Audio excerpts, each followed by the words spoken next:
Assalamualaikum warahmatullahi wabarakatuh. Saya Najwa Pranama Putri dengan NPM 223315458 ingin menjelaskan langkah-langkah menggunakan Orange untuk klasifikasi data mahasiswa. Oke, sebelum kita masuk ke aplikasi Orange, kita masuk ke situs yang namanya ini ada Kaggle. Lalu kita login ke akun Kaggle. Nah, setelah itu kita cari dataset nih dengan kata kunci atau prediction dataset atau dataset yang sesuai kebutuhan kita. Setelah itu klik tombol download untuk mengunduh dataset. Nah, setelah kita download, kita buka folder download atau tempat penyimpanan file yang hasil dari unduhan Kaggle tersebut. Setelah kita download, langkah pertama kita buka aplikasi Orange dan buat file proyek baru. Nah, selanjutnya kita tambahin nih widget file, lalu kita cari dan pilih folder tempat dataset mahasiswa. Nah, setelah itu kita pilih dataset yang akan digunakan. Nah, karena kita akan melakukan klasifikasi, kita perlu nentuin nih target atau labelnya. Nah, caranya itu tinggal tambahin widget select columns, lalu pilih kolom target. Nah, kolom ini nunjukin apakah mahasiswa lulus atau enggak. Nah, setelah itu kita klik apply. Nah, untuk mastiin data udah terbaca dengan benar, kita tambahin widget data table. Nah, di sini bisa kita lihat ada 500 baris data terdiri dari 8 fitur atau atribut input, 2 nilai target dan 1 atribut meta. Nah, biasanya berisikan ID atau nama mahasiswa. Nah, selanjutnya kita akan membandingkan nih dua algoritma klasifikasi, yaitu ada Naive Bayes sama Decision Tree. Nah, selanjutnya kita tambahkan masing-masing widget ke dalam workflow. Nah, untuk melihat nih bagaimana model Decision Tree bekerja, kita tambahin widget yaitu Tree Viewer. Di sini kita bisa lihat struktur pohonnya dan gimana fitur-fitur itu digunakan untuk memutuskan hasil klasifikasinya. Nah, langkah selanjutnya kita uji kedua model menggunakan widget test and score. Nah, hasilnya itu model Decision Tree ini memiliki akurasi yang lebih tinggi dibandingkan Naive Bayes. Nah, walaupun nilai probabilitas Naive Bayes ini juga cukup baik ya. Kita di sini juga bisa ngelihat hasil klasifikasi dengan widget prediction.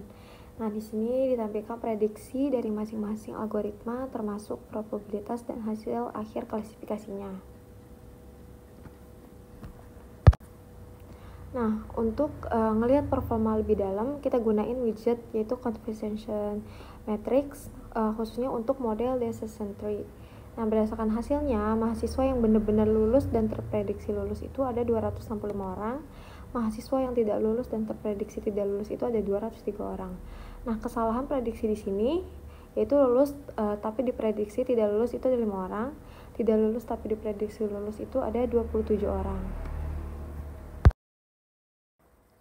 Oke, jadi kesimpulan dari analisis klasifikasi data mahasiswa yang saya buat adalah tujuan utamanya itu untuk memprediksi kelulusan mahasiswa berdasarkan sejumlah atribut yang tersedia dalam dataset. Contohnya seperti nilai, kehadiran, dan faktor-faktor akademik lainnya. Nah, di sini ada dua algoritma klasifikasi yang digunakan adalah yang pertama ada Naive Bayes dan yang kedua adalah Decision Tree. Nah, keduanya ini merupakan metode umum yang digunakan dalam machine learning untuk mengklasifikasikan data, namun memiliki pendekatan yang berbeda. Nah, hasil pengujian ini menunjukkan bahwa algoritma Decision Tree ini memberikan akurasi yang lebih tinggi dibandingkan dengan Naive Bayes. Nah, tapi walaupun Naive Bayes mampu memberikan probabilitas kelulusan yang cukup baik, Decision Tree ini terbukti lebih tepat dalam memetakan mahasiswa yang lulus dan tidak lulus berdasarkan pola data yang tersedia. Nah, dari hasil ini dapat disimpulkan bahwa Decision Tree ini lebih efektif untuk tugas klasifikasi kelulusan mahasiswa pada dataset ini. Nah, algoritma ini mampu menangkap pola dan hubungan antar atribut secara lebih fleksibel dan transparan. Warahmatullahi wabarakatuh. Nama saya Muhammad Sohail dari kelas R4C. Di sini saya akan menjelaskan tentang metode clustering atau klasterisasi menggunakan aplikasi Orange di mata kuliah data analis.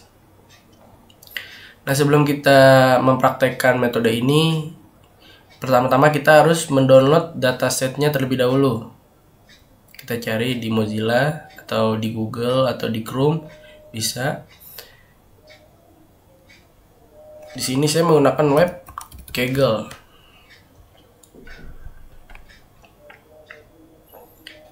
Oke. Di sini saya mencari dataset tentang kesehatan, yaitu mental health.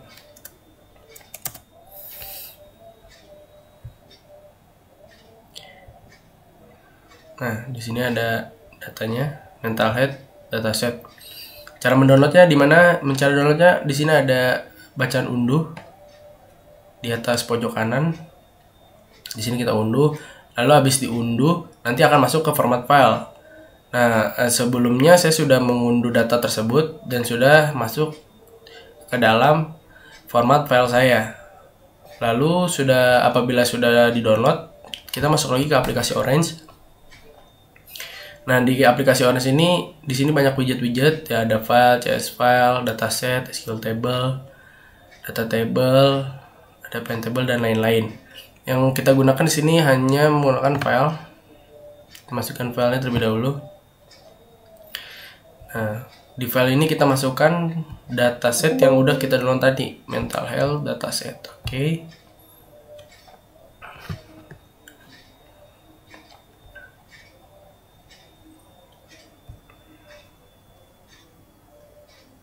Nah, di sini muncul infonya ada 10.000 instance, ada 14 fitur. Ya, ada 14 fitur. Nah, di sini tanpa no missing values, tanpa ada data kebocoran data, yaitu data yang hilang atau data-data yang ngacak atau data-data yang barisnya itu lengkap-lengkap. Di sini nggak ada. Terus di sini ada data hostnet target variable. Di sini nggak ada target variabelnya karena dataset ini udah untuk klasterisasi, udah untuk pengelompokan data, jadi tidak perlu menggunakan target lagi. Dan di sini 0 meta atribut, nggak ada metanya juga. Kalau sudah, kita silang. Dari file ini, untuk melihat data tersebut kita tarik, terus kita buka data table. Nah, di sini kita bisa melihat datanya. Di sini banyak datanya. 1, 2, 3, 4, 5, 6, 7, 13, 14. Oke. 14 features. Di sini tidak ada target variabelnya, tidak ada meta attributesnya juga. Oke, di sini ada 10.000 data ya. Ada 10.000 kolom. 10.000 kolom. Oke, kalau sudah, di sini kita akan mentransformasi menggunakan preproses. Preproses ini gunanya untuk mentransformasi data. Oke. Nah, biasanya kita mentransformasi data menggunakan input missing values. Nah, ini menggunakan input values dan normalize features. Nah, input missing values tuh gunanya untuk apa? Untuk mengisi data yang hilang dengan nilai rata-rata atau nilai tengah atau nilai acak. Karena di sini tadi ada no input missing values, tidak ada data yang missing, jadi tidak perlu menggunakan input missing values. Di sini saya hanya menjelaskan saja. Nah, di sini normalize features itu gunanya untuk melakukan penyesuaian terhadap nilai-nilai pada angka. Jadi kita bisa menyesuaikan angka-angka yang ada di dataset. Nah, karena di dataset itu tidak ada yang perlu disesuaikan datanya, jadi kita tidak menggunakan normalize features. Di sini saya akan nambahin aja di sini preprocess. Lalu dari transformasi data, apabila ada dataset yang harus diganti atau apa, kita bisa transformasi data tersebut dulu. Karena di sini nggak ada, kita langsung lanjut ke data sampler. Nah, apabila preproses ini udah kita transformasikan datanya menggunakan preproses, kita bisa melihat tabelnya yang sudah ditransformasi.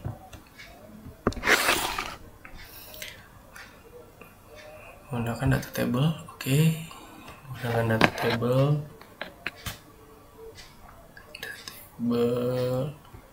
Nah, di sini ada data table, kita terus ini aja.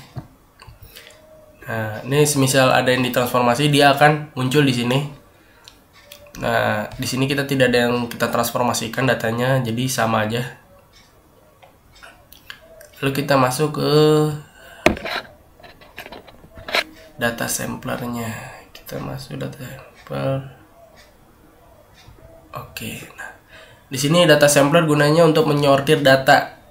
Jadi tadi ada data 10.000, ada 10.000 kolom. Nah, kita ingin nyortir nih untuk mengambil presentasi dari jumlah data yang udah fix gitu datanya. Jadi kita gunakan data sampler ini. Nah, di sini data sampler maksimumnya cuma 5.000, sedangkan di file tersebut datanya ada 10.000. Jadi kita ubahnya di instance. Di sini saya udah ubah 5.000. Oke, udah benar di 5.000. Kita lihat datanya. Sebelah number setnya 10 tetap, lanjutnya 1. Tidak ada yang perlu diganti lagi. Hanya instance-nya aja kita ganti, yang tadinya 10.000 menjadi 5.000. Sudah. Lalu habis dari data sampler, kita ingin lihat datanya. Kita menggunakan data table lagi. Nah, ini data table yang udah kita potong, yang udah kita pilih menggunakan data sampler. Ini data-data fixnya ada 5.000 data fix, ada 14 features tetap tanpa target variable dan meta attribute. Oke, sini kita lihat datanya ada 5.000 benar, tanpa missing data, tanpa kehilangan data atau baris yang kosong, no missing datanya. Oke.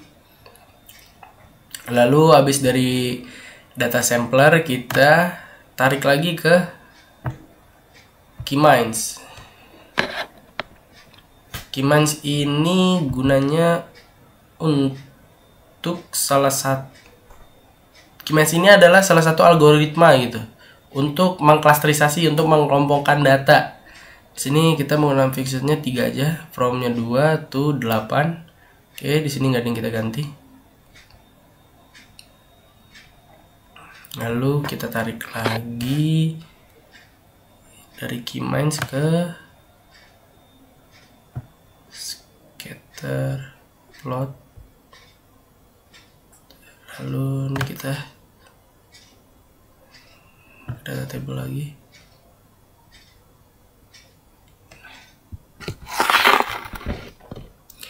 Di sini ada data table untuk melihat yang udah kita ganti Keymines-nya. Di sini ada cluster C1, C2, C3.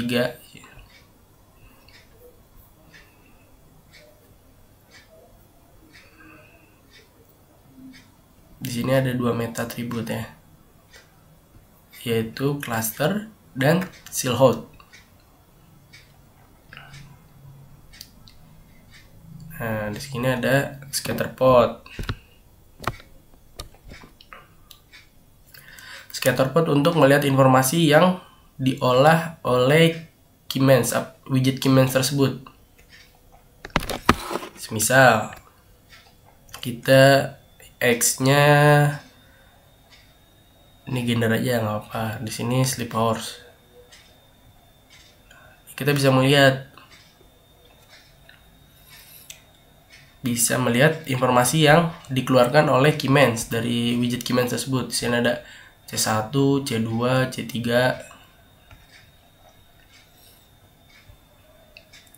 Muncul, ada di female, ada male, ada non-binary, ada prefer not to say. Di sini paling banyak berarti laki-laki. Ini C1 ini low, C2 tuh medium, C3 tuh high. Jadi paling tinggi itu paling banyak itu ada di laki-laki. Masalah gangguan jam tidur. Ini kita bisa ganti lagi dan lain sebagainya banyak di sini. Ada stress level, ada physical activity, banyak bisa kita lihat. Info dari Keymind tersebut menggunakan scatter plot. Lalu sudah dari scatter plot, kita tarik lagi dari data table ini ke distribusi.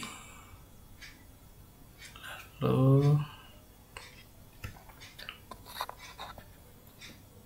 kita cek distribusi. Nah,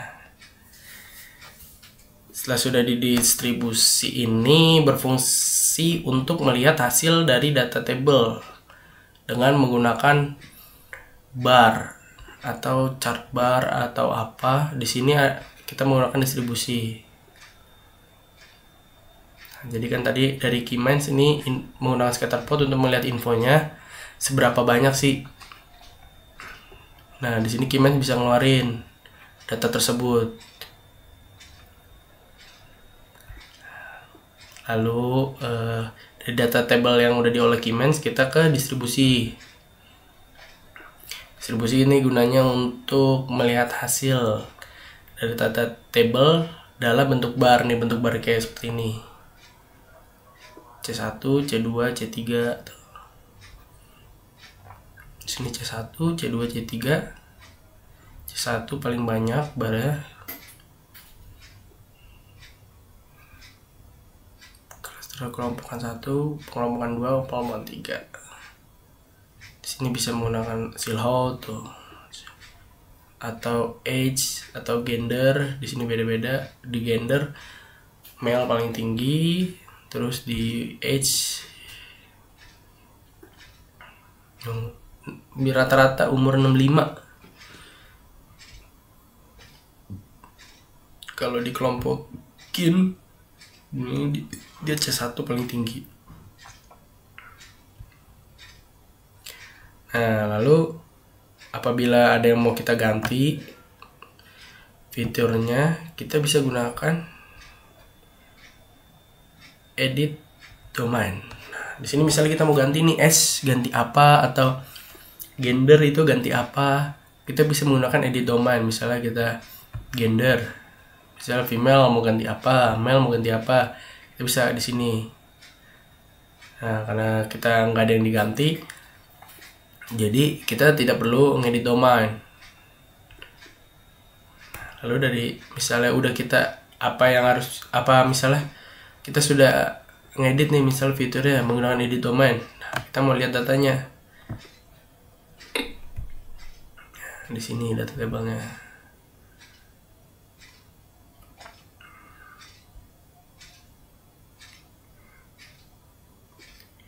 Nah, di sini muncul keluar data tabelnya.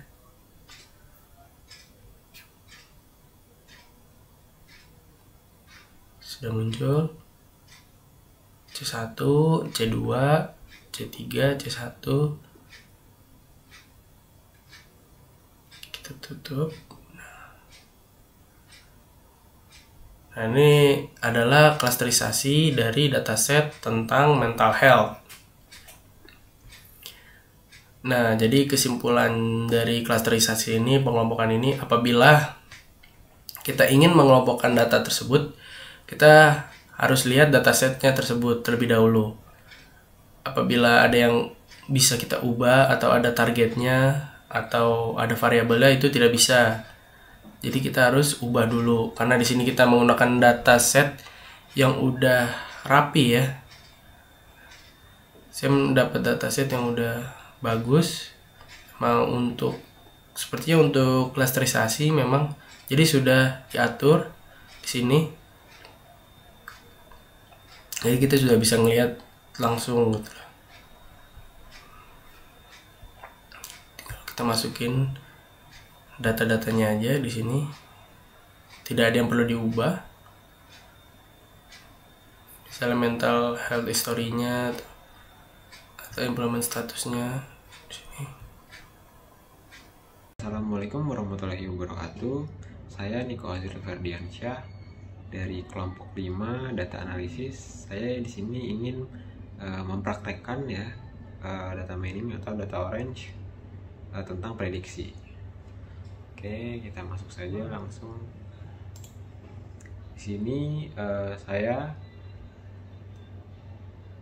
mencari webnya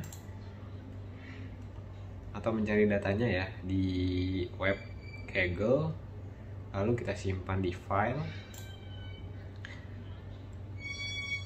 langsung kita buka ya filenya. Lalu kita masukkan filenya, yaitu mahasiswa, kehadiran mahasiswa. Oke, feature kita ubah jadi target, apply, kita buka database-nya. Nah, kita lihat sudah masuk ya, sudah ada database-nya seperti jenis kelamin, number, dan lain-lain. Oke, baik, di sini kita akan menggunakan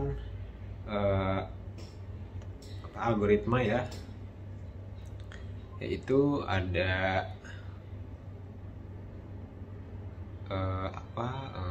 tree and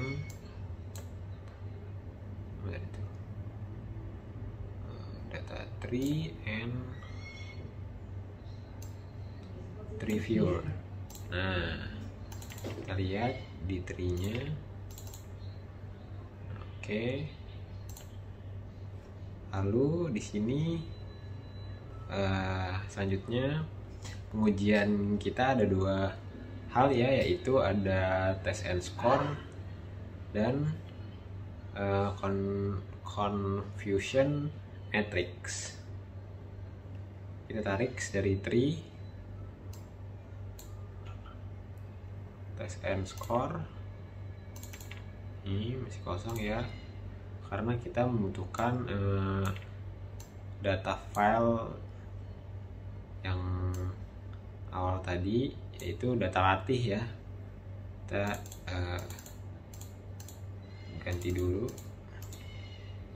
name jadi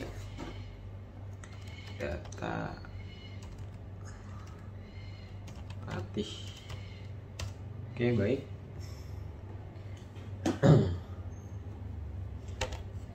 Kalau sudah terganti, yaitu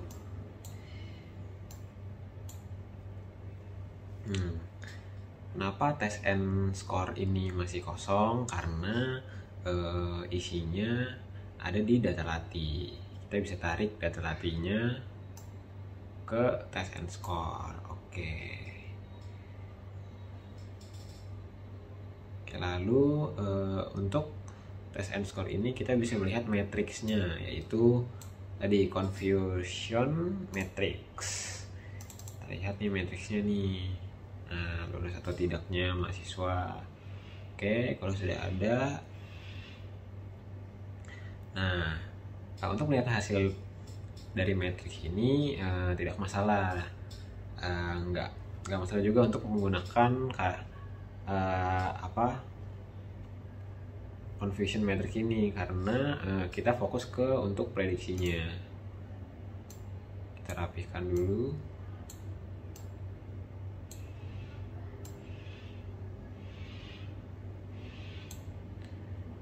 Oke, baik, seperti ini. Lalu kita sorry ya, naive biasnya tadi nggak ke. Nah, ini dia. Lalu kita masuk ke prediksi ya. Kita tarik di sini dari naive bias ke prediksi. Nah, oke.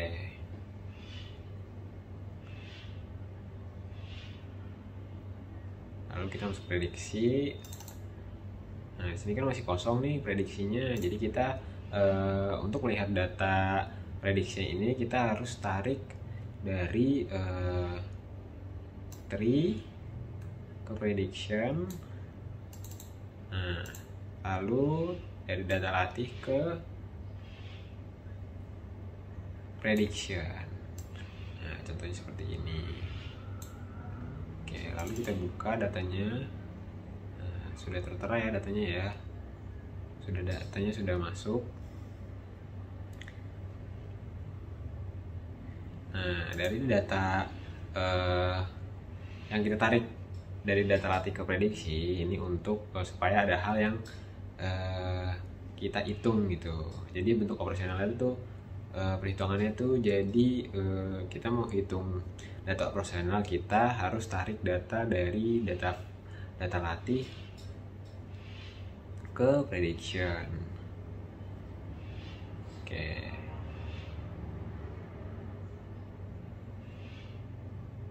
Oke, sampai sini kita masukkan data kedua, data selanjutnya untuk masukkan prediksi. Sini kita masukkan data uji.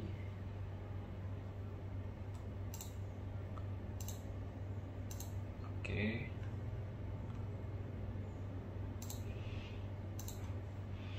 jadi sudah masuk. Kita rename lagi ya, ganti data uji,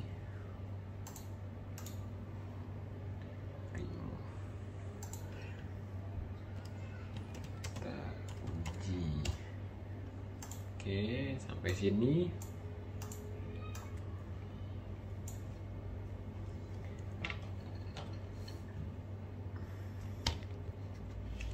Lalu kita buka database-nya. Sini. Tarik dulu ya, di sini ya. Nah, sini sudah ada hasilnya ya. Oke, baik.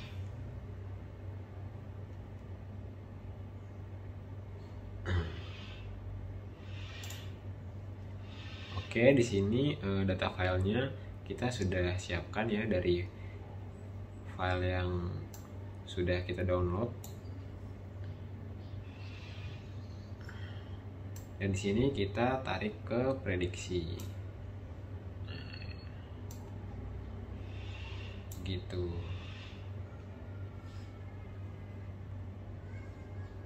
Nah, kesimpulan dari data prediksi ini adalah menganalisis untuk bertujuan memprediksi apakah seorang mahasiswa akan lulus tepat waktu atau tidak lulus berdasarkan data histori mahasiswa seperti nilai akademik, kehadiran, jenis kelamin, usia, dan faktor lain yang relevan. Nah, metode yang digunakan ini dibangun menggunakan beberapa algoritma, yaitu diantara lainnya ada data tabel, tree viewer, test and score, naive Bayes, dan sini ada conversion matrix dan prediksi.